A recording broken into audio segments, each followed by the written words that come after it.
മുസ്ലിങ്ങളെ തള്ളി പിണറായി വിജയൻ രംഗത്തെത്തുകയാണ്. കാരണം മലപ്പുറത്തെക്കുറിച്ച് പരാമർശം നടത്തിയ വെള്ളാപ്പള്ളിയും BDJS CPM ഒന്നാകുന്നു, തുഷാർ വെള്ളാപ്പള്ളിക്ക് മന്ത്രിസ്ഥാനം നൽകാൻ എന്ന് പറയുന്നു. അപ്പോൾ ഇനി വെള്ളാപ്പള്ളി മുഖ്യമന്ത്രിയും ഭയ്യ. ഇപ്പോൾ SNDP യോഗം ജനറൽ സെക്രട്ടറി വെള്ളാപ്പള്ളി നടേശൻ കഴിഞ്ഞ ദിവസം ചില പ്രസ്താവനകൾ നടത്തിയിരുന്നു. മലപ്പുറത്തെ സംബന്ധിച്ചാണ്, അവിടെ ഒരു പ്രത്യേക രാജ്യമാണ്, പ്രത്യേക വിഭാഗം ആൾക്കാർ പ്രത്യേക സംസ്ഥാനമായി നിൽക്കുന്നൊക്കെ പറഞ്ഞു. ഇത് പറഞ്ഞത് ഒരു പ്രത്യേക രാഷ്ട്രീയ പാർട്ടിയെ ഉദ്ദേശിച്ചാണെന്ന് മുഖ്യമന്ത്രി പിണറായി വിജയൻ പറഞ്ഞു. അപ്പോൾ വെള്ളാപ്പള്ളിയെ നമുക്ക് കുറേ കാലമായിട്ട് അറിയാം. അപ്പോൾ അദ്ദേഹം പറയുന്ന ഒരു പ്രത്യേക രാഷ്ട്രീയ പാർട്ടിയെ ഉദ്ദേശിച്ചായിരുന്നു. ആ രാഷ്ട്രീയ പാർട്ടിയെ സംരക്ഷിക്കേണ്ട ആൾക്കാർ, അവരെ പിന്തുണയ്ക്കുന്ന ആൾക്കാരെല്ലാം കൂടെ കൂട്ടമായി വന്ന് വെള്ളാപ്പള്ളിയെ ആക്രമിക്കുകയാണ്. എന്നിട്ട് പറയുന്നത് വെള്ളാപ്പള്ളി മതവിരുദ്ധമായ, സാമൂഹ്യ വിരുദ്ധമായ ചില പരാമർശങ്ങൾ നടത്തി. സത്യത്തിൽ അങ്ങനെയൊന്നും വെള്ളാപ്പള്ളി നടത്തിയിട്ടില്ല. കാരണം കാര്യങ്ങൾ വ്യക്തമായി അവതരിപ്പിക്കാൻ കഴിവുള്ള ഒരാളാണ് SNDP യോഗം ജനറൽ സെക്രട്ടറി. പിന്നെ ഒരു പ്രത്യേകത എന്ന് പറഞ്ഞാൽ നാട്ടുഭാഷയിൽ അദ്ദേഹം പല കാര്യങ്ങളും പറയും. ഇപ്പം നമ്മൾ പറയത്തില്ലേ, നാക്കിൽ സരസ്വതി വിളയാടുന്നു എന്നൊക്കെ പറയത്തില്ലേ, ആ രീതിയിൽ ചില കാര്യങ്ങൾ പറഞ്ഞു. ഇത് ഒരു പ്രത്യേക രാഷ്ട്രീയ പാർട്ടിയെ ലക്ഷ്യം വെച്ചായതുകൊണ്ട് തന്നെ അവരെ അനുകൂലിക്കുന്ന സംഘടനകളുമായി ചേർന്ന് വെള്ളാപ്പള്ളിക്കെതിരെ നിൽക്കുന്നു. ഇപ്പം വെള്ളാപ്പള്ളിയുടെ 30ാമത്തെ വാർഷികം, അദ്ദേഹം SNDP യോഗത്തിൻ്റെ ജനറൽ സെക്രട്ടറി, അതിനെ സംബന്ധിച്ച് വലിയൊരു മീറ്റിംഗ് ചേർത്തൽ സംഘടിപ്പിച്ചു. ഇതിലാണ് മുഖ്യമന്ത്രി പിണറായി വിജയൻ ചെല്ലുന്നത്. അപ്പോൾ പിണറായി വിജയൻ അവിടെ ചെന്നിട്ട് ഈ വെള്ളാപ്പള്ളി പറഞ്ഞതെല്ലാം ശരിയാണെന്ന് പറഞ്ഞാൽ ഇൻഡയറക്റ്റ് ആയിട്ട് മുസ്ലിം ലീഗിനെ കുറ്റപ്പെടുത്തുകയാണ്. കഴിഞ്ഞ ലോക്സഭാ തെരഞ്ഞെടുപ്പിൽ നമുക്കറിയാം, മുസ്ലിം സമുദായത്തെ കൂടെ നിർത്താനായിട്ട് CPM എല്ലാ പദ്ധതികളും ആസൂത്രണം ചെയ്തു. പക്ഷേ ഒന്നും നടന്നില്ല. ഇനി ഇപ്പുറത്ത് വെള്ളാപ്പള്ളി നടേശൻ്റെ മകൻ തുഷാർ വെള്ളാപ്പള്ളി എത്രയോ കാലമായി BDJS എന്ന് പറയുന്ന സംഘടനയുമായി നിൽക്കുകയാണ്. അപ്പം BJPയുടെ കൂടെ NDAയുടെ കൂടെ നിൽക്കുന്ന ഈ സംഘടനയ്ക്ക് എല്ലായ്പ്പോഴും ഒരു വലിയ പരിഗണന കിട്ടുമെന്ന് അവർ പ്രതീക്ഷിച്ചു. പക്ഷേ 3 ടേമായിട്ട് BJP കേന്ദ്രത്തിൽ ഭരണം നടത്തിയിട്ടും അതിനനുസൃതമായ ഒരു പരിഗണന കിട്ടുന്നില്ല. അതായത് വെള്ളാപ്പള്ളി നടേശൻ രാജ്യസഭാ അംഗമായി മാറുമെന്ന് തുഷാർ വെള്ളാപ്പള്ളി തുഷാർ വെള്ളാപ്പള്ളി രാജ്യസഭാ അംഗമായി മാറുമെന്ന് വെള്ളാപ്പള്ളി നടേശനും ആഗ്രഹിക്കുന്നു, തുഷാറും ആഗ്രഹിക്കുന്നു. യാതൊന്നും നടപ്പാക്കുന്നില്ല. അപ്പോൾ SNDPയുടെ BDJS എന്ന് പറയുന്ന സംഘടനയുമായി കൈകോർക്കാൻ CPM വരുന്നു എന്ന് പറഞ്ഞാൽ ഈ NDA മുന്നണി വിടുന്നു എന്നല്ലേ അർത്ഥം. അപ്പം ഒരു പക്ഷേ പിണറായി വിജയൻ ചില വാഗ്ദാനങ്ങൾ നൽകി. അത് ഒരു പക്ഷേ പിണറായി വിജയൻ ഈ തുഷാർ വെള്ളാപ്പള്ളിയെ തൻ്റെ മന്ത്രിസഭയിലേക്ക് എടുക്കാമെന്നുള്ള വാഗ്ദാനമാകില്ലേ, അത്തരത്തിലുള്ള ഉറപ്പ് നൽകാൻ കഴിയും. കാരണം ആലപ്പുഴ എന്ന് പറയുന്നത് ഈഴവ സമുദായത്തിന് വലിയ വോട്ട് ബാങ്കുള്ള മേഖലയാണ്. കഴിഞ്ഞ ലോക്സഭാ തെരഞ്ഞെടുപ്പിൽ ശോഭാ സുരേന്ദ്രൻ എന്ന് പറയുന്ന BJP സ്ഥാനാർത്ഥിക്ക് CPM സ്ഥാനാർത്ഥിക്ക് കിട്ടുന്നതിനേക്കാൾ കൂടുതൽ വോട്ട് ലഭിച്ചത് എന്തുകൊണ്ടാണ്? ഈഴവ സമുദായത്തിൻ്റെ, ധീവര സമുദായത്തിൻ്റെയൊക്കെ പിന്തുണയുള്ളതുകൊണ്ടാണ്. അപ്പോൾ ആ മേഖലയിൽ നിന്ന് വേണമെങ്കിൽ തുഷാർ വെള്ളാപ്പള്ളിയെ നിർത്തി വിജയിപ്പിച്ചെടുക്കാം. പിണറായി വിജയൻ്റെ ഒരു പിന്തുണയും കിട്ടും എന്ന് പ്രതീക്ഷിച്ചാൽ അതിനെ തെറ്റു പറയാൻ പറ്റില്ല. അങ്ങനെയാണെങ്കിൽ ഈ തുഷാർ വെള്ളാപ്പള്ളി ഒരുപക്ഷെ NDA മുന്നണി വിട്ടുപോകാനുള്ള സാധ്യതയും ഉണ്ടാവില്ലേ? തീർച്ചയായിട്ടും. കാരണം NDA മുന്നണിയിൽ നിന്നുകൊണ്ട് ഒരു പ്രയോജനവും ഇല്ല എന്നുള്ളത് ഇതിനകം തന്നെ ഇവർക്ക് മനസ്സിലായ കാര്യമാണ്. അപ്പോൾ ഇനി CPM-നുടെ ഒരു 3ാം തുടർഭരണം CPM-ൽ ഉണ്ടാകുമെന്ന് വെള്ളാപ്പള്ളി അടക്കമുള്ള നേതാക്കൾ വിശ്വസിക്കുന്നുണ്ട്. അപ്പോൾ അതിന് മുന്നോടിയായിട്ടാണ് ഇവരുടെ യോഗത്തിലേക്ക് പിണറായി വരുന്നതും.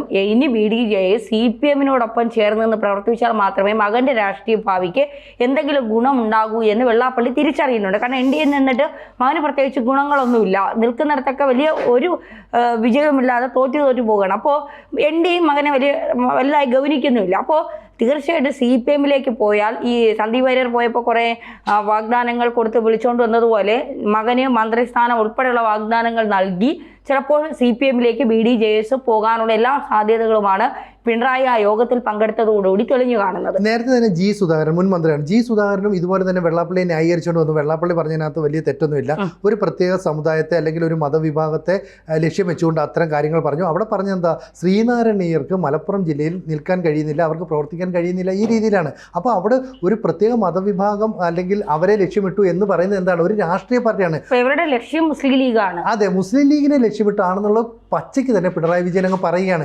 അവരെ സംരക്ഷിക്കാൻ വേണ്ടി കോൺഗ്രസിലെ കുറച്ച് നേതാക്കൾ, അവരുടെ സിൽബന്ധികളായിട്ടുള്ള മറ്റ് ചില പാർട്ടികൾ, ഇവരെല്ലാം തന്നെ രംഗത്ത് വരുന്നു. ഇവിടെ വെള്ളാപ്പള്ളിയെ കൂട്ടിയിട്ട് ആക്രമിക്കുകയാണ്. പക്ഷേ പിന്നീടും വെള്ളാപ്പള്ളി നടേശൻ തൻ്റെ നിലപാട് വ്യക്തമാക്കി. താൻ ആദ്യം പറഞ്ഞത് ആരെയാണെന്ന് പരോക്ഷമായിട്ടാണ് പറഞ്ഞതെങ്കിൽ തൊട്ട് പിറ്റേ ദിവസം വാർത്താമാധ്യമങ്ങളുടെ മുന്നിൽ പ്രത്യക്ഷമായിട്ട് തന്നെ പറഞ്ഞു, ഞാൻ മുസ്ലിം ലീഗിനെയാണ് ഉദ്ദേശിച്ചത്, മുസ്ലിം ലീഗിൻ്റെ പ്രവർത്തനമാണ്. കാരണം മലപ്പുറം ജില്ലയിലെ തദ്ദേശ ഭരണ തെരഞ്ഞെടുപ്പിലായിക്കോട്ടെ, നിയമസഭാ തെരഞ്ഞെടുപ്പിലായിക്കോട്ടെ, ലോക്സഭാ തെരഞ്ഞെടുപ്പിലായിക്കോട്ടെ, ഒരു ഹിന്ദു മതവിശ്വാസിയായ, ക്രിസ്തു മത മതവിശ്വാസിയെ ഒരാളെ അവർ സ്ഥാനാർത്ഥിയായിട്ട് നിർത്തുന്നുണ്ടോ? എവിടെ നിർത്തുന്നില്ല. ആകെ നിർത്തിയത് മുസ്ലിം ലീഗിൽ ലഭിച്ച ഒരു സംവരണ മണ്ഡലത്തിൽ ഒരു ഹിന്ദുവിനെ നിർത്തേണ്ട ഒരു സാഹചര്യം ഒരിക്കലും ഉണ്ടായി. ഇതൊഴിച്ചാൽ അവർ ആരെയും നിർത്തുന്നില്ല. അപ്പോൾ പിന്നെ അവരെങ്ങനെയാണ് മതേതര പാർട്ടി എന്ന് പറയുന്നത്? ഇതാണ് വെള്ളാപ്പള്ളി നടേശൻ ചോദിച്ചത്. ഇതിനെ ഇപ്പോൾ മുഖ്യമന്ത്രി പിണറായി വിജയനും സപ്പോർട്ട് ചെയ്യുന്നു. കാരണം വെള്ളാപ്പള്ളി പറഞ്ഞത് ഒരു പ്രത്യേക മതവിഭാഗത്തെ ഉദ്ദേശിച്ചിട്ടായിരുന്നില്ല, ഒരു രാഷ്ട്രീയ പാർട്ടിയെ ലക്ഷ്യം വെച്ചിട്ട് ഒരു പരാമർശം നടത്തുന്നു.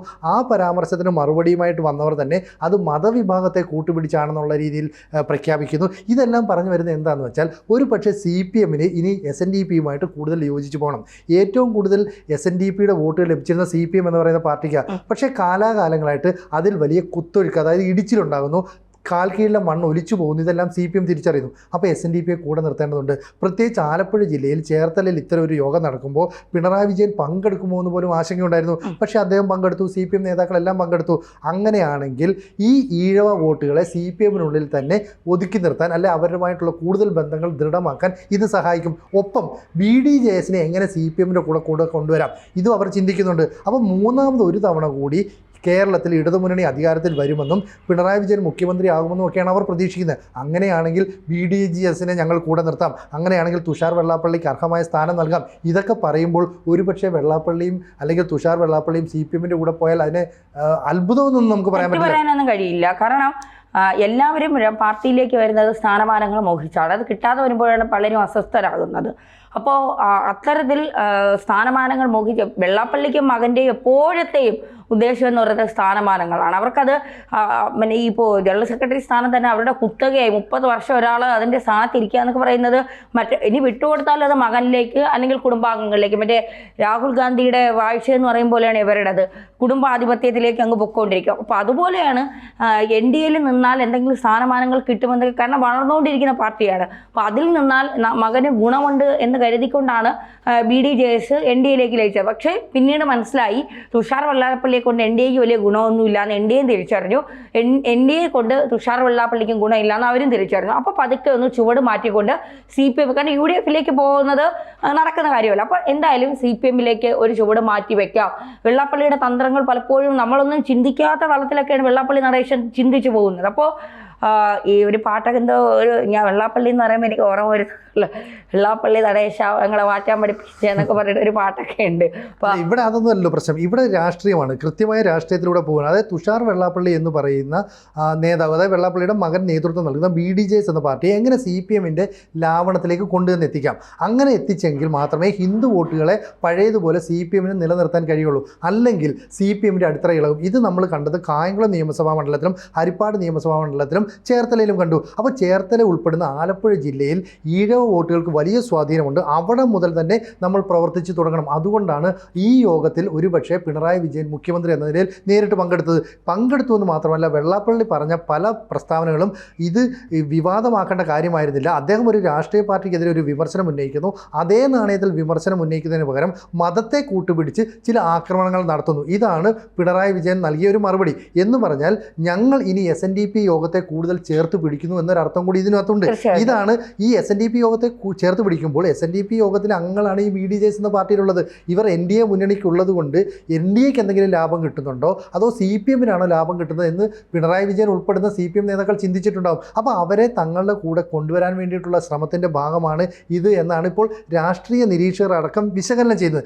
ആ രീതിയിലാണെങ്കിൽ വെള്ളാപ്പള്ളി നടേശനും അതുപോലെ തന്നെ തുഷാർ വെള്ളാപ്പള്ളിയും നേതൃത്വം നൽകുന്ന SNDP യോഗത്തെ SNDPയിലെ അംഗങ്ങളെ മുഴുവൻ തന്നെ CPMൻ്റെ വോട്ട് ബാങ്കിലേക്ക് വീണ്ടും കൂട്ടിച്ചേർക്കാൻ കഴിഞ്ഞാൽ അത് വലിയ നേട്ടമാകും. ഇതാണ് CPM ലക്ഷ്യം വെക്കുന്നതെന്നാണ് കഴിഞ്ഞ ദിവസത്തെ യോഗത്തിൽ നമുക്ക് മനസ്സിലാകുന്നത്. അപ്പോൾ എന്തായാലും തുഷാർ വെള്ളാപ്പള്ളിക്ക് അതിനിവിടെ എന്തെങ്കിലും ഒരു ഓഫർ വെക്കേണ്ടി വരില്ലേ, ഒരു മന്ത്രിസ്ഥാനമോ അല്ലെങ്കിൽ രാജ്യസഭ അംഗമാക്കാവുന്ന വല്ലതുമായിരിക്കും. കാരണം നേരത്തെ മുതൽ തന്നെ അവർ പ്രതീക്ഷിക്കുന്നത് BJPയുടെ പിന്തുണയോടുകൂടി രാജ്യസഭാ അംഗമായിട്ട് തുഷാർ വെള്ളാപ്പള്ളി മാറുമെന്നാണ്. പക്ഷേ ഇതുവരെ അങ്ങനെ സംഭവിച്ചിട്ടില്ല. അപ്പോൾ ഇനിയും അത് കാത്ത് BDJS നിൽക്കുമോ അല്ലെങ്കിൽ SNDP യോഗത്തിൻ്റെ പ്രവർത്തകർ നിൽക്കുമോ എന്നൊക്കെ ഉള്ളത് നമുക്ക് കാത്തിരുന്ന് തന്നെ കാണേണ്ടതാണ്.